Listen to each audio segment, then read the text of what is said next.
Hello and welcome to Ryno's Orioles Report. Please like the video and subscribe to the channel. Much different results than we would have liked here in Baltimore.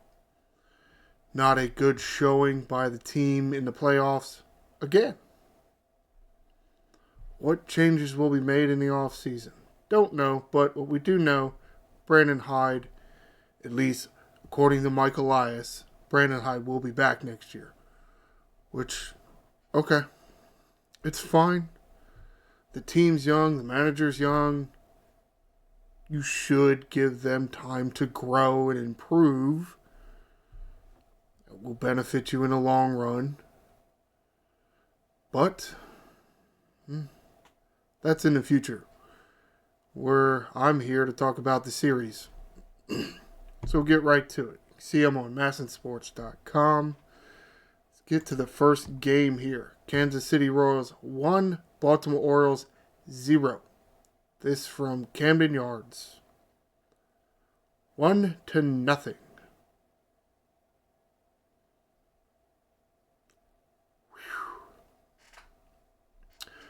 Gunnar Henderson 0 for, walked once.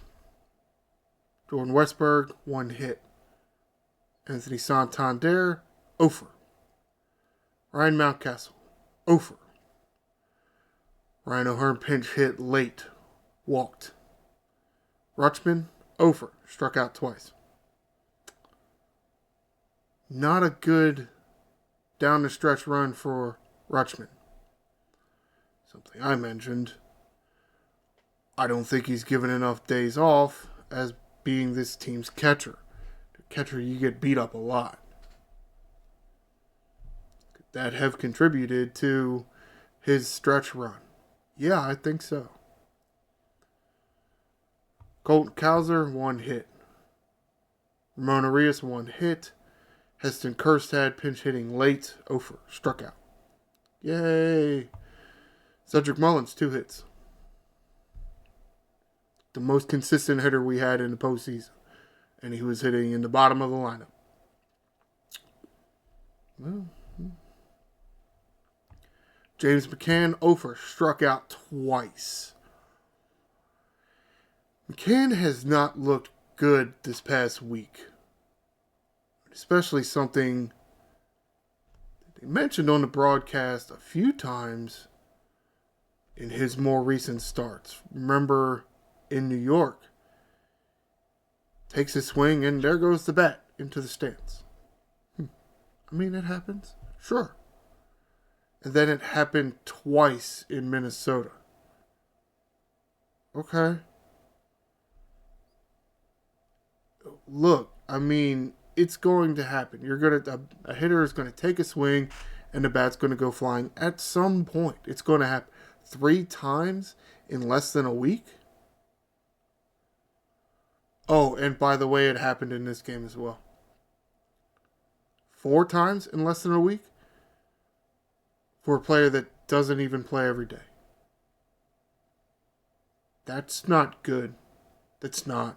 He's doing something wrong at the plate. You're not going to hit the ball if you're going to let go of the bat every time. Or half the time. No. I mean, you know what kind of stickum and pine tar and all kind of gloves and grips, bat grips and goofy things that keep the bat in your hand they have. And you let go of the bat on a swing 4 times. With both hands. You kind of get letting go with one hand. But with both hands? Both hands come in. And the bat goes flying into the stands. Over the net. Or maybe twice over the net. And twice it hit the net. So it didn't go in the stands every time. But yet, you know, they left him in there a little too long. Emmanuel Rivera did pinch hit late, 0 for in his only try. And at some point, you see here Rivera pinch hitting, or I'll get to it in a bit of when it was. Or I can get to it now. Because I got it pulled up here somewhere. Where was it? Here, it was in the 8th inning. Mullins with a line out, and then Rivera in here with a ground out. This is when you pinch hit for James McCann. Okay? You get it was going to happen at some point. And you wanted it to be kind of late because you DH'd Rutschman. Theoretically, if you don't DH Rutschman, you could pinch hit for James McCann earlier in the game. Like, say, maybe here in the 5th inning. You could have. Wouldn't have been a bad play because you would have gotten 5 innings out of Corbin Burns. And then he would have had to deal with Adley Rutschman catching him for the next 2 or 3 innings. Okay, you just got to deal with it, okay? They haven't coached Rutschman up enough to be a good catcher, I guess. I mean, yes, Colton Cowser gets out here, but then a double by Arias and a single by Mullins. You have first and third, 1 out. McCann strikes out swinging, and Gunnar Henderson strikes out swinging. McCann saw 3 pitches. Completely overmatched. This would have been the time to pinch hit Rutschman for James McCann. Right? And I get it. Brandon Hyde does not have the benefit of hindsight. He has the benefit of hindsight. He's seeing this in the moment. But at the same time, can he use a little bit of foresight and realize that James McCann is not the kind of guy you want in this type of game? The chances are very limited to score in the postseason compared to, let's say, the regular season.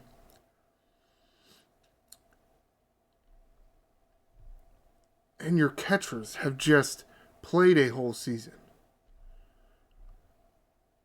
Having them both in the lineup at the same time is not good. And it's something I have mentioned before, and here he does it, and here to a certain extent it came and bit him in the ass.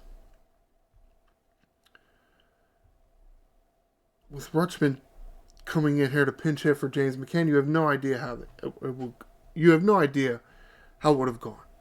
For all I know, I could have been wrong, and Rutschman would have struck out looking. Be the only worse thing than what James McCann did.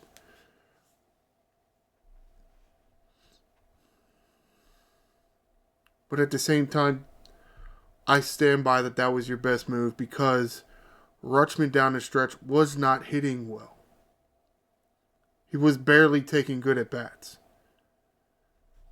So him in a lineup at DH, just no.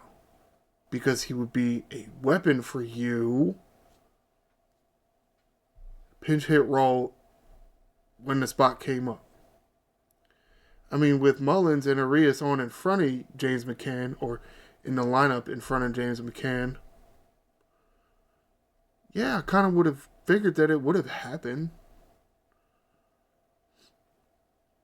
Or at least you had the ability, because again, less chances in the postseason.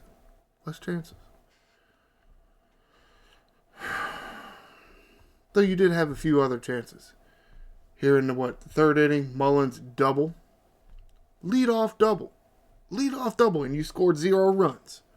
But this was a different time that you could score you had a scoring opportunity.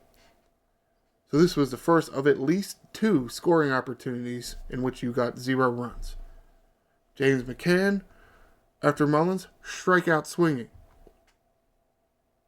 You see why I said I wanted Rutschman to pinch hit later in the game? But again, I'm picking this apart after watching it. Gunnar Henderson, again, still with the man on second here. Ground out. Disappointing. Was able to move Mullins over to third, which is good. That's something. Then Westberg flies out the deep left. To a certain extent, this was good defense. You can even see here, it does say shallow right field. So it's not even a hit to the infield. It was hit to right field the grass anyway. Second baseman, or Yuri Guerrero was playing at first base. Wherever. Nice defensive play there. In left field, this MJ Melendez converted pitcher thrown out there in left field. Not necessarily thrown out, kind of a project they've been working on in one of the biggest, if not the biggest, left field in Major League Baseball. And he runs down a ball that he shouldn't have gotten to. To a certain extent, luck was on their side there. I think Colton Cowser would have had a hard time getting over there. Colton Cowser can actually run center field. I don't know that MJ Melendez can, seeing as how he was a pitcher a few years ago. It was a very nice play. So a little bit of bad luck there. Fifth inning here is the one I already spoke about. Eighth inning did go slightly differently. At least the start of the inning. Mullins line out. Rivera, who now pinch hitting for McCann. Ground out. Or I did talk about this one. Henderson walked, then Westberg single, and then Santander with a ground out. But again, you're hitting it to Bobby Witt Jr. What kind of defensive star he is. Again, some bad luck in there as well. Which, to a certain extent, is why there are so few chances to score runs in the postseason. Then here in the ninth, Ryno Hearn pinch hitting for Ryan Mountcastle walked. Off the bench, walks. Not pinch ran for either, which is odd. Again, you're down one.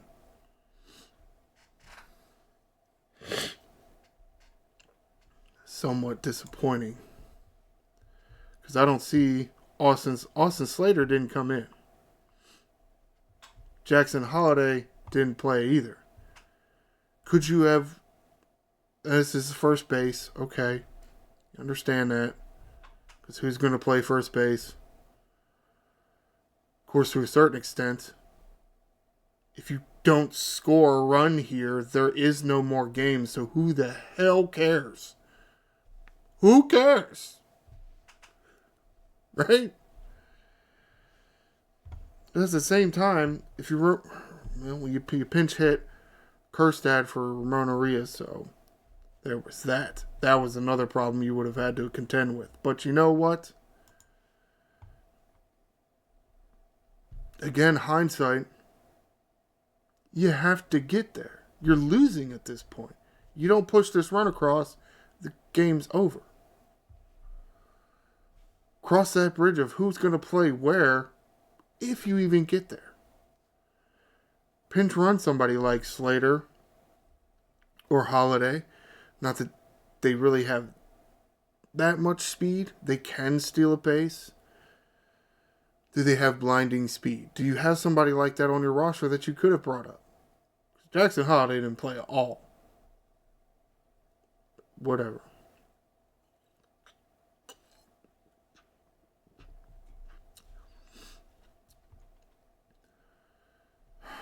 Then, again with a man on, Rutschman strikeout looking.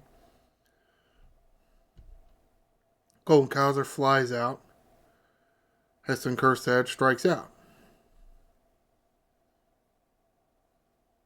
But again, there's your option right there. Because you put Kjerstad in there for Ramon Arias. So Ramon Arias was in the game. You could have put Ramon Arias at first. Westberg the third. Holiday the second. You could have done that. Tried to steal a base. Maybe lay down a bunt. At least get the runner in scoring position. Nothing. Not 100% sure that I like Kjerstad's chances more than Ramon Urias's. Kjerstad can run into one. He does have a lot of power, but he's so young. You really think he was going to come through there for you instead of Ramon Urias? To a certain extent, you got to ride the horses that got you there. Ramon Urias is one of the horses that's been getting you there in the postseason the past 2 years. Is he a great hitter? No, not really. Is he a better hitter than Kjerstad? Yeah. Is he a home run threat? No.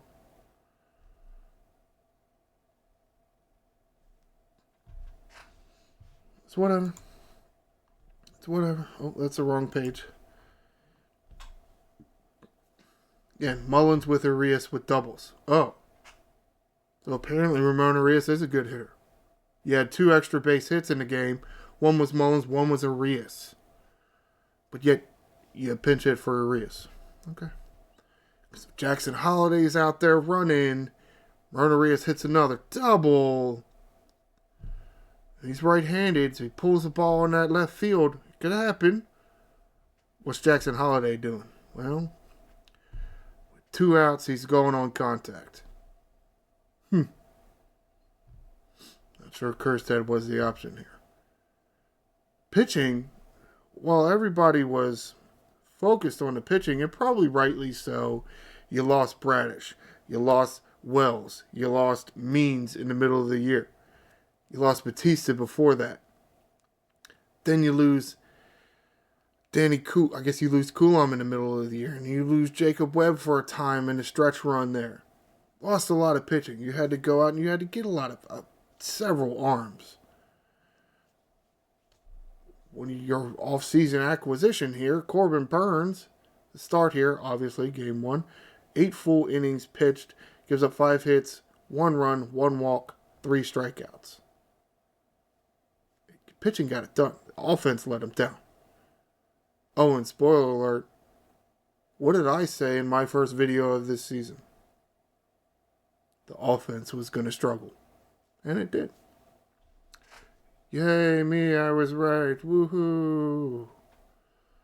How excited I am. I mean, who doesn't like being right? But at the same time, sometimes you just hate being right. You hate it. Keegan Aiken on in relief of Burns. Actually, did the walk come? No, one of the hits came in the 9th inning. Corbin Burns was allowed to go out there and start the 9th inning. 84 pitches. Gives up a hit, and of course Brandon Hyde pulls him because that's what Brandon Hyde does. You bring in Aiken. Gets 2 outs in the 9th inning. No hits, no runs. Does allow a walk, which isn't great because now there's 2 on. No strikeouts. Again, he gets out of the inning. Sir Anthony Dominguez on because Aiken had faced his 3 batters. Try to shut him down in the 9th inning and get the team up there for their last chance. So Dominguez gets the last out of the 9th inning with a strikeout. Who did he strike out?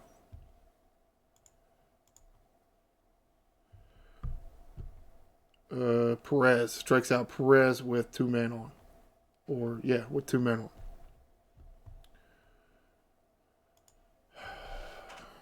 Just disappointing that how many acquisitions... Oh, shit. I didn't go into studio mode, so of course things all screwed up. So annoying. I don't know why I have to change this for every video. Something... Change it for the input instead of the output? Maybe. Have to look at that. Made so many acquisitions of pitchers at the deadline. Who did you bring in on the hitter side? Austin Slater. Because you traded away Austin Hayes. What is it with you and left fielders named Austin? Weird.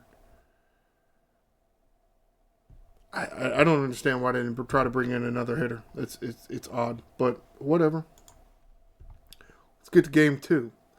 Kansas City Royals 2, Baltimore Orioles 1. Well, you scored once. Good job. Royals even made an error in this game. Gunnar Henderson, 0 for, walked once, struck out 3 times. Young and immature club. Immature as in lacking of experience. Which, sure. You certainly hope that they mature much faster. Hope so. You can't have your best hitter striking out 3 times. How many times did he strike out in this first game? Once. So 4 strikeouts. 4 plate appearances there. 5 plate appearances. 9 plate appearances. 4 strikeouts. That's not good. That's not good. No. Not good at all. Jordan Westburg, 0 for. Did walk once, and he did reach on an error. So there's that, At least putting the ball in play instead of striking out. Which he didn't strike out at all in that game. But this game, he struck out once. Well, that's much better. Santander with a hit. Colton Cowser, your cleanup hitter. 0 for. Struck out 3 times. He only had 3 at-bats. He didn't strike out the game before. Wow, struck out 3 times. Your cleanup hitter strikes out 3 times. I know that Cowser's the guy I would have put in the cleanup spot, but that's just me. Just me. Heston Kjerstad comes in late because, spoiler alert, Colton Cowser gets hit on the hand. At bat. Yes, the ball was in the batter's box with him. And no, he didn't get to take first base because he swung at the pitch. Yeah.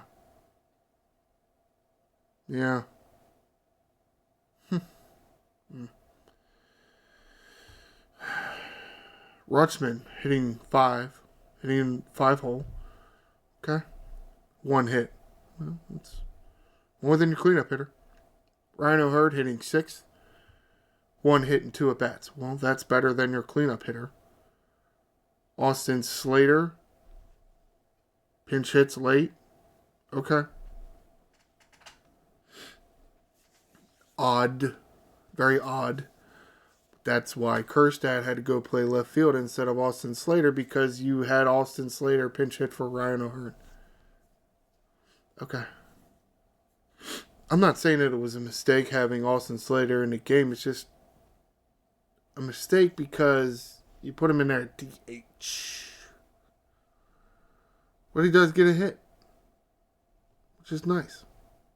Ryan Mountcastle over, struck out twice. With a lot of strikeouts. Mullins 1 hit, 1 RBI, and 1 run scored.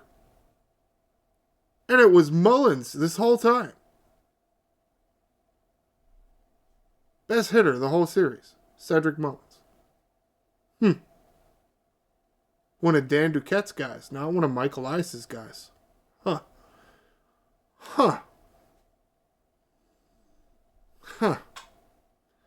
All these hitters that Michael Ice has drafted. Since when? 2018? Or 19 was his first draft. Which one of them? I forgot already. And it's still a Dan Duquette guy that's your best hitter in the postseason. That's not good at all. That's terrible.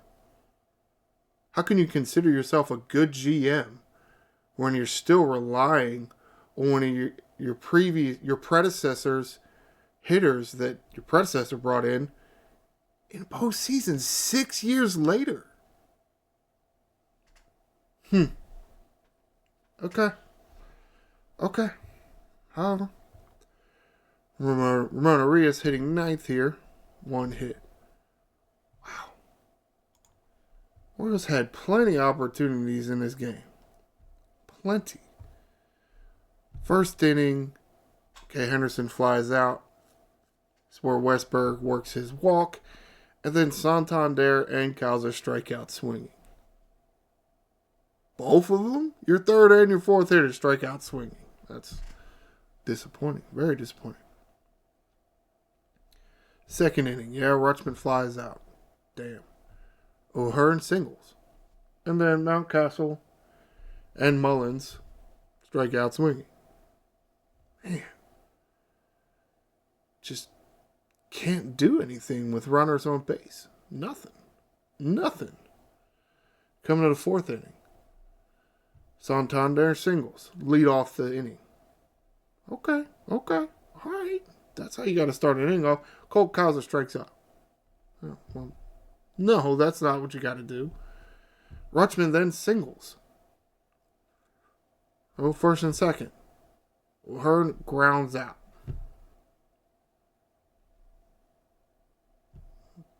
Damn. Mountcastle then flies out. Damn. Squandered another opportunity. Here comes the fifth inning. Mullins leads off with a home run. There we go. About time. Runneria singles.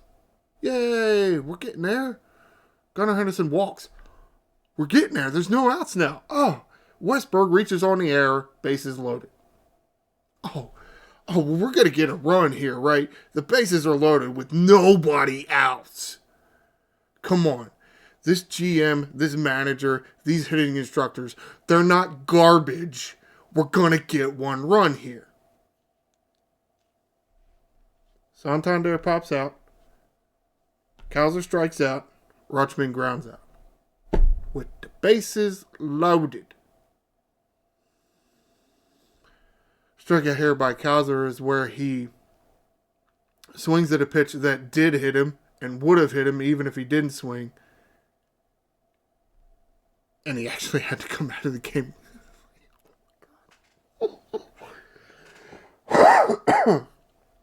Man. But that's what happens when you put Colt Cowser as your cleanup hitter. He's not a cleanup hitter, man. He's not a cleanup hitter. I would have much preferred O'Hearn to be in there. In my opinion, well, I perfectly understand Cowser has 24 home runs. He's gotten a lot more playing time than Ryan O'Hearn. He does.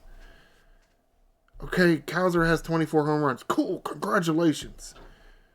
Batting average is only 242, which isn't great. He struck out 172 times.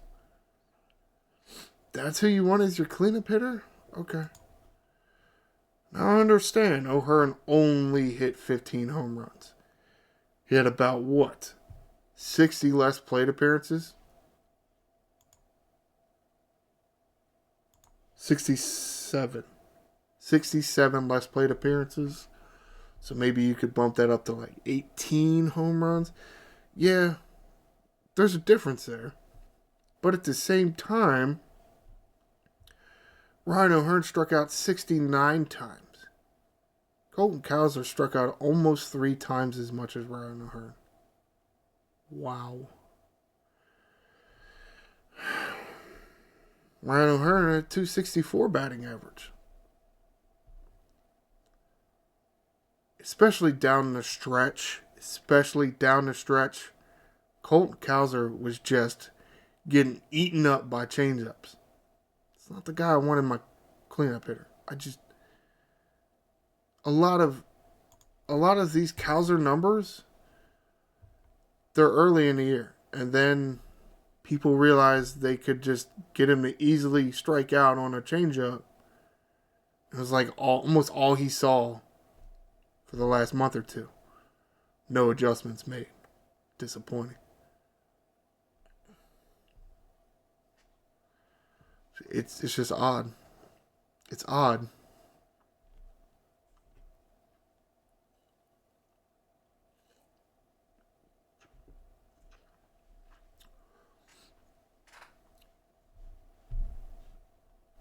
What is it? This is Gunnar Henderson. 159 strikeouts. Henderson actually struck out less than Cowser. Gunnar Henderson had over 700 plate appearances. Compared to Kowser's what? 561. He had almost 200 more plate appearances. And he struck out less. Sorry, but Kowser was not the guy, not the choice there. Not the choice. But you did it anyway. Hell. And I know pitch sequencing might have been different for the different hitter. But O'Hearn would have taken a few of those. Okay, he would have gotten hit. We'd have got to run. But you're literally swinging at a pitch that one is a ball out of the hand and looked like it was going to hit you out of the hand. You swinging at that? But that's a maturity level thing. Baseball hitting maturity level. Too eager. Like you're too eager. Be eager. Be aggressive.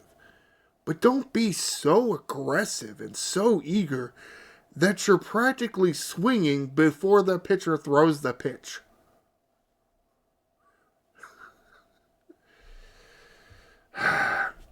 To a certain extent, I wonder if some of this was because Kowser went to a heavier bat. A heavier bat would mean you would need to start your swing a little earlier or gear up to swing a little sooner than normal. And therefore, you have to make your decision on whether you want to swing or not sooner.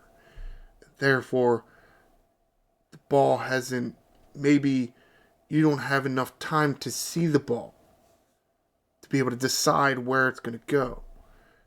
Just not giving yourself enough time to decide location, pitch type, and decide if you want to swing or not. Because you have to start your swing much earlier. Excuse me. It's a possibility. My best guess. Because I feel like him getting eaten up by a changeup and a bigger bat had been close together. It's like he went to the bigger bat, got a few hits with it, maybe for like a month-ish, and then all them changeups kept coming in. Seemed like one did kind of happen because of the other. Felt like it anyway. And that was, sadly, that was about it for opportunities. Out in order here. Out in, well, first two outs here, then Westburg walked, and then Santander flied out. Line out, single, fielder's choice. Ground out, strikeout. Just not like an automatic car. No clutch. Disappointing. Very disappointing. But that is the lineup you constructed. You don't have a veteran presence in the lineup. You don't. Who do you got? James McCann. Okay. But a veteran that is still in their prime. Because I'm sorry, James McCann is not in his prime anymore. He's in his mid-30s. Early to mid-30s-ish. 33, 34 something. I don't even know. How old is James McCann? Did he even say? 34. James McCann, 34. Just not...